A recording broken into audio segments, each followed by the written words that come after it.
Sumatera Selatan siap menyokong swasembada pangan nasional lewat program cetak sawah yang ditargetkan seluas 100.000 hektar guna bisa menambah produksi beras sebesar 1 juta ton pada tahun 2025.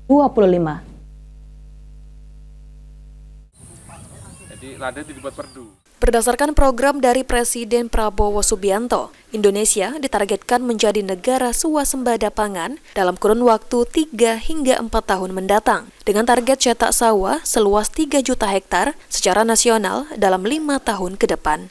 Untuk itu, Kepala Dinas Pertanian Tanaman Pangan dan Hortikultura Provinsi Sumatera Selatan mengatakan, pemerintah Provinsi Sumatera Selatan memastikan penyiapan dalam menyokong swasembada pangan nasional melalui program cetak sawah baru. Dengan memanfaatkan lahan rawa lebak dan rawa pasang surut, pemerintah Provinsi Sumsel akan memetakan kesesuaian lahan tidak produktif menjadi lahan produktif untuk diolah dengan target mencapai 100.000 hektar, guna menambah produksi beras sebesar 1 juta ton pada tahun 2025.